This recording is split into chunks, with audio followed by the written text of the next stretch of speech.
Hello Cinephiles, I'm Siddharth Soundarajan and welcome back to Siddhukan #5. கவினோட hi படத்துல இருந்து பச்சை புல்ல அப்படின்னு சொல்லிட்டு ஒரு சாங் ரிலீஸ் ஆக போகுதுன்னு சொல்லிட்டு போன வீடியோ சொல்லியிருந்தேன். ஸோ சாங் வந்துருச்சு. ஸோ சாங் வந்துட்டு எனக்கு ரொம்பவே நல்லா இருந்துச்சு, ரொம்ப டிஃபரெண்டா இருந்துச்சு. ஒரு லவ் ஃபெயிலியர் சாங், பட் அதையே கொஞ்சம் கூட வந்துட்டு கொஞ்சம் ஃபன்னாவும் கொஞ்சம் வைபாவும் எடுத்திருக்காங்க. லிரிக்ஸ் எல்லாமே கொஞ்சம் வலி தகுந்த மாதிரி லிரிக்ஸா இருந்தாலும் அதோட வைப் வந்துட்டு ரொம்ப நார்மலான ஒரு ஜாலி சாங் மாதிரி தான் இருக்கும். ஒரு மலையாளம் ஆக்சென்ட் வந்துட்டு ஆட் பண்ணியிருக்காங்க. ஸோ ஜென் மார்ட்டின் எப்படி டாடா படத்துல அந்த அப்பா சாங்ல ஒரு மலையாளம் ஆக்சென்ட்டை லைட்டா வச்சு ஒன்று பண்ணாரோ அதே மாதிரி இதுலயும் பண்ணியிருக்காரு. நல்லாவே இருக்கு பாட்டு. ஸோ போக போக இன்னுமே வைபாகுன்னு சொல்லிட்டு நினைக்கிறேன். நீங்களும் கேட்டு பாருங்க.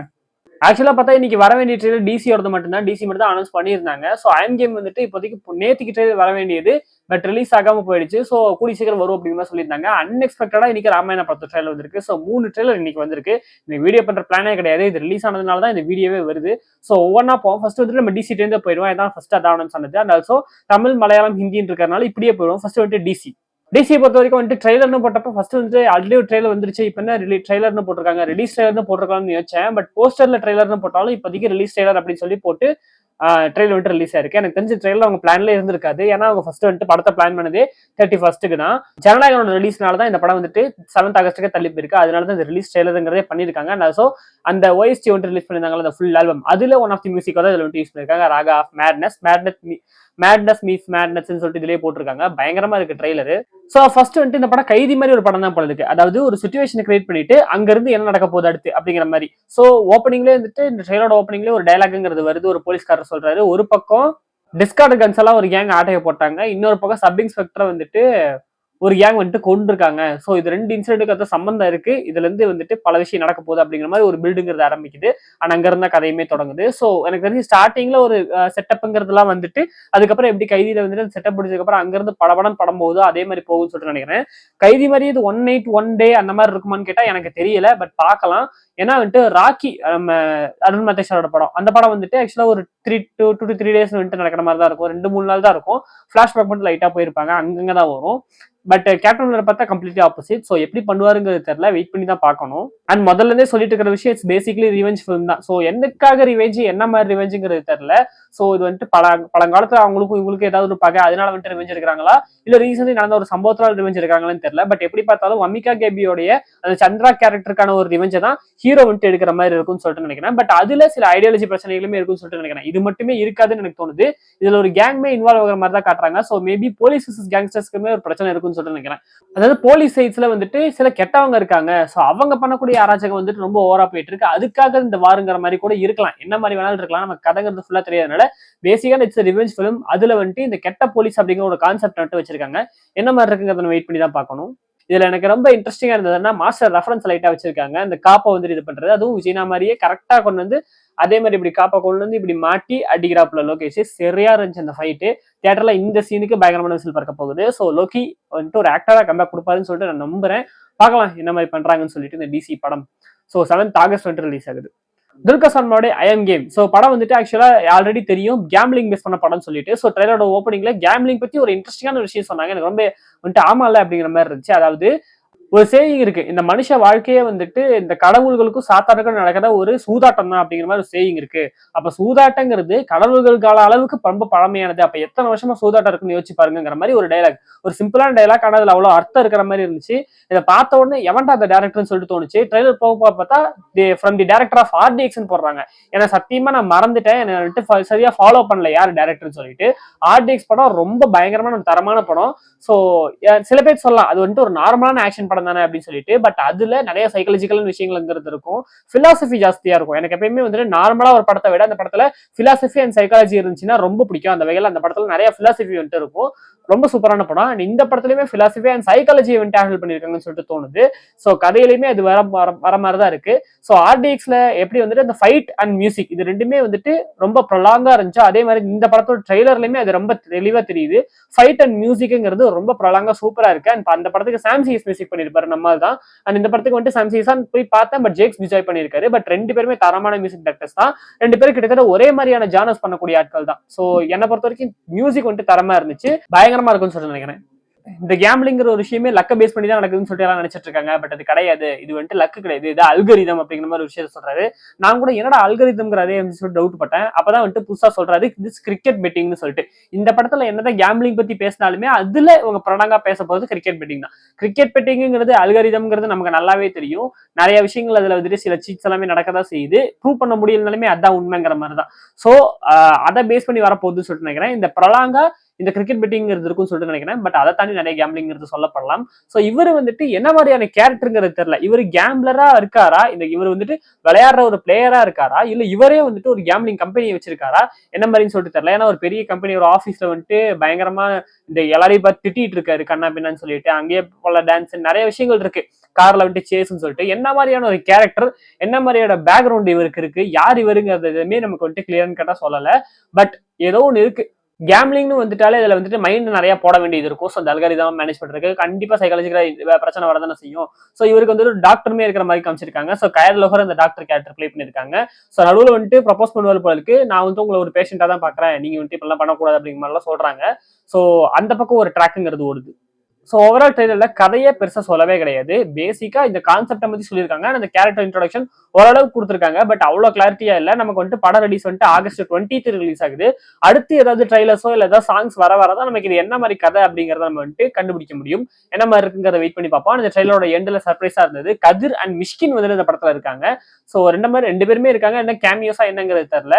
கதிர் வந்துட்டு ரொம்ப எல்லாம் இது பண்ணி கேட்டா ஜஸ்ட் என்டர்டைன்மெண்ட் அப்படிங்கிற மாதிரி ஒரு டைலாக் சொல்றாரு. தமிழ்ல தான் பேசுறாரு. அவங்க ரெண்டு பேரும் தமிழ் கேரக்டர்ஸ் தான் இது பண்ணிருக்காங்க. நான் தான் கருப்பு படத்தோட ஃபர்ஸ்ட் இம்ப்ரெஷன்ல சொல்லியிருந்தேன். மலையாள படத்துல அவங்களோட கதையில ஒரு தமிழ் கேரக்டர் வருதுன்னா அதுக்கு தமிழ் ஆட்களையே வந்துட்டு கேஸ்ட் பண்ணுவாங்க. அதே மாதிரி இந்த கருப்பு படத்துலயுமே கேஸ்ட் பண்ணிருக்காங்க. நல்ல விஷயம் சொல்லிட்டு நம்ம ஊர்ல தான் அது ரொம்ப ரேரு. கருப்புல அதை பண்ணிருப்பாங்க. ஸோ அந்த வகையில கதிர் இருக்காரு. அண்ட் மிஷ்கின் வந்துட்டு கேரக்டர் பண்ணிருக்காரு. என்ன மாதிரி கேரக்டருங்கிறத வெயிட் பண்ணி பார்ப்போம். ஸோ என்ன மாதிரி படங்கிறதுமே வெயிட் பண்ணி பார்க்கலாம். ரொம்ப சவுண்டான ரொம்ப ஜாலியான படமா இருக்கும்னு சொல்லிட்டு நம்புறேன். ஸோ எதிர்க்க வந்துட்டு கலிஃபா வேற இருக்கு. அந்த படத்தோட ட்ரெய்லர் வந்துட்டு போய் சீக்கிரம் வரும். அது பார்த்தோம் அப்படின்னா ரெண்டு படமே என்ன மாதிரி படங்கிறது தெரியும். ஒரே நல்ல ரிலீஸ் ஆகுது. ஸோ பயங்கரமா இருக்க போகுது, பார்க்கலாம்.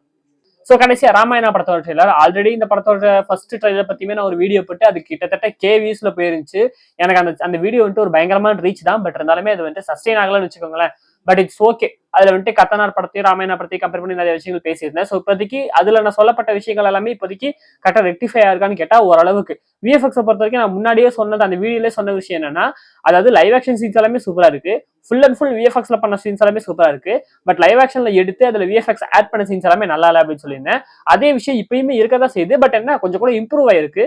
சில இடங்கள்ல அந்த சீன் வந்துட்டு கொஞ்சம் மொக்கையா இருக்கு, சில இடங்கள் நல்லா இருக்கு. அது நான் கிளாரிட்டியா சொல்லணும்னா 60-40 தான். 60% ப்ராக்டிகல்ல பண்ணி 40% விஎஃப்எக்ஸ் பண்ண சீன்ஸ் எல்லாமே ரொம்ப சூப்பரா இருக்கு. 40% ப்ராக்டிகல்ல பண்ணி 60% விஎஃப்எக்ஸ்ல பண்ணிருக்க சீன்ஸ் எல்லாமே கொஞ்சம் மொக்கையா இருக்கு. அது எல்லாமே இன்னும் கூட பாலிஷ் பண்ண வேண்டியது இருக்கு, இன்னும் கூட ஒர்க் பண்ண வேண்டியது இருக்கு. ரிலீஸ்க்கு நிறைய நாள் இருக்குங்க போது பொறுமையா பண்ணிப்பாங்கன்னு சொல்லிட்டு நினைக்கிறேன். என்னங்கிறத பார்ப்போம். அதை தாண்டி இந்த காஸ்டிங்ல வந்துட்டு எனக்கு சில பிரச்சனைகள்ங்கிறது இருக்கு. ஸோ ஃபர்ஸ்ட் வந்துட்டு என்ன மேட்டர்னா யஷ் வந்துட்டு ஒரு தரமான ஒரு ஆக்டிங் கொடுத்துருக்காரு. அதனால வந்துட்டு நான் தமிழ் டப்பிங்ல தான் பார்த்தேன். ஸோ என்ன பொறுத்த வரைக்கும் இது வந்துட்டு ஒரு இந்த படம் தானே, ஒரு மித்தாலஜிக்கல் படம் தானே. ஸோ அதை வந்துட்டு நான் ஹிந்தியில தான் பார்க்கணுங்கிற அவசியமே கிடையாது. எந்த லாங்குவேஜ்ல நான் பார்க்கலாம். அண்ட் மித்தாலஜிங்கும் போது அந்த ஹிந்திங்கிறது நமக்கு அந்த அளவுக்கு ரீச் ஆகுமா புரியுமாங்கிறது டவுட் தான். ஸோ அதனால நான் ரீஜனல் லாங்குவேஜ் இல்லாம தமிழ் டப்பிங்லேயே பார்த்துக்கிறேன் பாகுபலி மாதிரி முடிவு பண்ணிட்டேன். ஸோ தமிழ் ட்ரெய்லர் தான் பார்த்தேன். பார்த்தா நம்மால் வந்துட்டு யஷுக்கு வந்துட்டு டப்பிங் பண்ணுவார் இல்லையா, கேஜிஎஃப்ல பண்ணவர், அவரே தான் டப் பண்ணியிருக்காரு. அதாவது ஐயோ இவர் தான் ஹீரோங்கிற மாதிரி ஃபீல் பண்ற அளவுக்கு டப் பண்ணி வச்சிருக்காப்ல. அண்ட் ஒரிஜினல் அந்த கேரக்டர்லயுமே யஷ் வந்துட்டு அவ்வளவு சூப்பரா நடிச்சிருக்காரு. சோ கிட்டத்தட்ட என்ன சொல்ல வரேன் அப்படின்னா, ராமர் கேரக்டர் ராவணன் கேரக்டர் ரொம்ப ஓவர் டேக் பண்ற மாதிரி இருக்கு. இது கண்டிப்பா ஒரு பிரச்சனை தான். ஏன்னா ஹீரோ தான் பயங்கர பிரலாங்கா தெரியணும். இதுல வந்துட்டு வில்லன் ரொம்ப பிரலாங்கா தெரியாது. வில்லன் பவர்ஃபுல்லா இருக்கிறது பிரச்சனை கிடையாது. பட் வில்லன் வந்துட்டு ரொம்ப என்டர்டைனிங்கா இருக்கிறது தான் பிரச்சனை. அதை பார்க்கும்போது நமக்கு எக்ஸைட் ஆகுது அப்படின்னா அதுதான் பிரச்சனை. ஸோ வில்லன் அவ்வளவு சூப்பரா இருக்கிறது வந்துட்டு பிரச்சனை தான். ஸோ ட்ரைலர்ல ராமர் கேரக்டர் ரொம்பவே வந்துட்டு நார்மலா ரொம்ப செட்டில் ஆகிற மாதிரி தான் காமிச்சிருக்காங்க. மேபி ராமரோடைய அந்த கோவங்கிறது ரொம்ப ரேர். அது வந்துட்டு படத்துல வந்துட்டு காட்டப்படும் அப்படிங்கிற மாதிரி கூட இருக்கலாம். என்ன மேட்டருங்கிறது தெரியல. பட் பார்ப்போம். நம்ம சீரியக்கு வந்தோம்னா அப்படின்னா ஜஸ்ட் எதுவுமே சொல்ல தேவைக்கல. இது பெர்ஃபெக்ட். இந்த சாய் பல்லவி சீரியல்னு சொல்லும் போது வந்துட்டு செட் ஆகாதுன்னு சொன்ன எல்லாத்துக்குமே வந்துட்டு இந்த சீனை பார்த்த உடனே, இந்த ட்ரெய்லர் பார்த்த உடனே புரிஞ்சிருக்கும். ஓகே பெர்ஃபெக்டா இருக்காங்க, நம்ம சொன்னது தப்புங்கிறது புரிஞ்சிருக்கும். இதுக்கு மேல சொல்லவே தேவை கிடையாது. அடுத்தது ரன்பீர் கபூர் நான் சொன்ன மாதிரி ரொம்ப சட்டிலா ரொம்ப நார்மலா இருக்காப்புல. அந்த பவர் ராமருங்கிற அந்த கேரக்டருடைய பவருங்கிறது நமக்கு ஃபீல் ஆகல. அந்த ஆறாங்கிறது ஃபீல் ஆகல. ராவனுடைய ஆறா ஃபீல் ஆகிற அளவுக்கு இந்த ராமன்கிற அந்த ஆறா வந்துட்டு அவ்வளோ ஃபீல் ஆகல. சோ அதான் கொஞ்சம் பிரச்சனையா இருக்கு. பட் பாப்போம் என்ன மாதிரி இருக்குன்னு சொல்லிட்டு. விஎஃப்எக்ஸ் வந்துட்டு நான் சொன்ன மாதிரி வந்துட்டு பயங்கரமா இம்ப்ரூவ் ஆயிருக்கு. பட் இருந்தாலும் என்ன பிரச்சனை அப்படின்னா, ஃபர்ஸ்ட் ட்ரெய்லர் வந்தப்ப ராமாயணா வர்சஸ் கத்தனார்னு சொல்லிட்டு வீடியோ சொல்லியிருந்தேன். ஸோ இப்போதைக்கு வந்துட்டு நான் ராமாயணம் பாகுபலியும் எடுத்துக்கிறேன். ஸோ ரெண்டுமே வந்துட்டு ராஜா காலத்து கதை அப்படிங்கறதுனால அதிகமான விஎஃப்எக்ஸ் லார்ஜர் தென் லைஃப் அந்த மாதிரி ஒரு விஷயங்கள்ல வந்துட்டு நான் எடுத்துக்கிறேன். இன்னொரு மேட்டர்னா பாகுபலியில சிம்பிளா இருக்கும், ஆனா அது ரொம்ப பயங்கரமா இருக்கும். அதுதான் மேட்ரு. ரொம்ப சிம்பிளான விஷயங்கள் தான் பண்ணியிருப்பாங்க, அதுல ஒரு பிரம்மாண்டங்கிறது இருக்கும். பட் இந்த படத்துல பிரம்மாண்டம் தான் ஜாஸ்தியா இருக்கே தவிர சிம்பிள்னஸ்ங்கிறது இல்ல. அதனாலயே நமக்கு வந்துட்டு இந்த கதைகள்ங்கிறது அந்த கேரக்டருக்கு ரொம்ப தூரமா தெரியுறாங்க. இந்த ரிலேட்டிபிலிட்டிங்கிறது இல்லாம இருக்கு. பாகுபலியில நமக்கு அப்படி இருக்காது. ஸோ தெரிஞ்சோடனே நம்ம பயன்டா அப்படிங்கிற மாதிரி ஒரு ஃபீலிங்கிறது வரும். பட் இந்த படத்துல அது வரவே இல்லை. அது ஒரு மிகப்பெரிய பிரச்சனை. அது எமோஷனல் கனெக்டிங்கிறது வரலன்னா ரிப்பீட் வாட்சிங்கிறது இருக்காது. படத்துக்கு ரீவாட்ச் ஆடுங்கிறது இருக்காது. ஆடியன்ஸ் ரிப்பீட்டடா வரமாட்டாங்க. இது வசூல்லையும் பாதிக்கும். அண்ட் ஆல்சோ இந்த படம் வந்துட்டு இதுக்கப்புறம் அதாவது டினெக் மாதிரி வந்துட்டு அவ்வளவு பெரிய கம்பெனி பண்றாங்க, ஹான்ஸ் சிம்மர் வந்துட்டு இந்தியாவில் ஒரு படம் பண்றாரு, ஏஆர் ரஹ்மான்லாம் சேர்ந்து இவ்வளவு பட்ஜெட்ல போட்டு எடுக்கிறாங்கும் போது எத்தனை வருஷத்துக்கு இந்த படம் பேசப்படணுங்கிறது தான் மேட்ரு. ஸோ என்னை பொறுத்த வரைக்கும் இந்த படம் அந்த ரிலேட்டிபிலிட்டிங்கிறது வரலைன்னா 4 வருஷம் பேசுவாங்க, அதுக்கப்புறம் பேசவே மாட்டாங்க. இந்த படம் வந்துட்டு வந்ததும் தெரியாது போனதும் தெரியாதுங்கிற மாதிரி ஆயிடும். ஒரு நல்ல படப்பா அப்படிங்கிற மாதிரி ஆயிடும். ஸோ எனக்கு தெரிஞ்சு அந்த ஒரு மேட்டர் தான் இன்னும் கொஞ்சம் நெருடலா இருக்கு. பயங்கரமா பெருசா இருக்கு, பட் ரொம்ப ரிலேட்டபிளா இல்ல. அது ஒரு பிரச்சனை. அது இந்த பாலிஷ்னஸ் தான். முன்னாடி சொன்ன மாதிரி விஎஃப்எக்ஸ் வந்துட்டு ரொம்ப பாரு ஸ்டுடியோல எடுத்த மாதிரி பக்காவா இருக்கு. நான் ஃபர்ஸ்ட் ஒரு வீடியோ போட்டிருந்தாங்கல்ல இந்த படத்துக்கு ஒரு அனௌன்ஸ்மெண்ட், அதுல சொல்லியிருந்தேன் அந்த இது காட்டுக்குள்ள இருக்கனுடைய வந்துட்டு என்னடா காட்டுக்குள்ள இருக்கனுடைய ஸ்கின் இவ்வளவு கலரா இருக்கு, ஒரு சின்ன ஒரு மண்ணு கூட இல்ல அப்படின்னு சொல்லிட்டு. அந்த மேட்டர் இப்பயுமே அந்த பிரச்சனை இருக்கதான் செய்யுது. பட் பாப்போம் என்ன மாதிரி பண்றாங்கன்னு சொல்லிட்டு. அண்ட் காஸ்டிங்ல வந்துட்டு இந்த 3 கேரக்டர் இல்லாம ரகுல் பிரீத் சிங் வந்துட்டு இந்த சூர்பனகை கேரக்டர் பண்ணிருக்காங்க. அவங்க கேரக்டர் ரொம்ப பக்காவா இருந்துச்சு, பர்ஃபெக்டா இருக்குன்னு சொல்லிட்டு. பட் அதுல என்ன எனக்கு ஒரு டவுட் அப்படின்னா, அந்த ட்ரெய்லர்லயே அந்த சீனை வந்துட்டு காமிச்சிட்டாங்க. சூர்பனகையை வந்துட்டு ராமர் வெட்டினதுக்கு அப்புறமா தான் ராவணன் வந்துட்டு சீதையை தூக்குற மாதிரி. சோ எனக்கு தெரிஞ்சு படத்துல வந்துட்டு என் தங்கச்சி நீ வெட்டிட்டு அதனால உன் பொண்டாட்டி தூக்குறேன் அப்படிங்கிற மாதிரி காமிச்சிருவாங்களோங்கிற ஒரு டவுட் இருக்கு. பட் கதை அந்த மாதிரி கிடையாது. பட் அந்த மாதிரி போவாங்களோ ஒரு டவுட் இருக்கு. அங்கேயும் ஒரு ஆங்கிள் இருக்கு, அதுவும் ஒரு ஸ்டோரி. பட் என்ன மாதிரி படத்துல சொல்ல போறாங்கிறது தெரியல.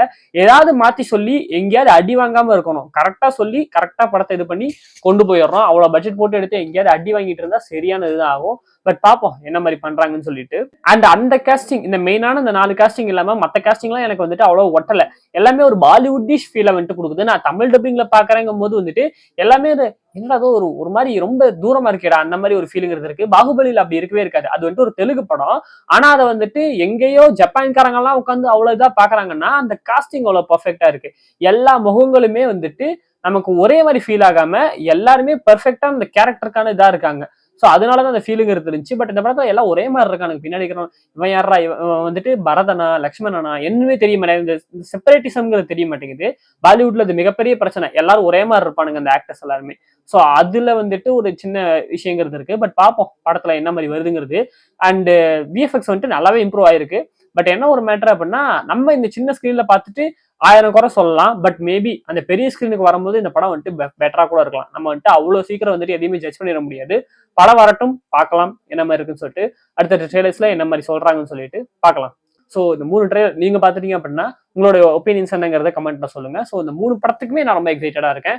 ஸோ ஃபர்ஸ்ட் வந்து நமக்கு டிசியை பார்த்துடலாம், அதுக்கப்புறம் இந்த படத்தை என்கேம் பார்த்துடலாம், அப்புறம் இந்த படத்தை பார்ப்போம். என்ன மாதிரி இருக்குங்கிறத வெயிட் பண்ணி பார்ப்போம். ஸோ உங்களை நான் வந்து இன்னொரு பார்க்கலாம். அது வரைக்கும் சுந்தரராஜன் போயிட்டு வரேன்.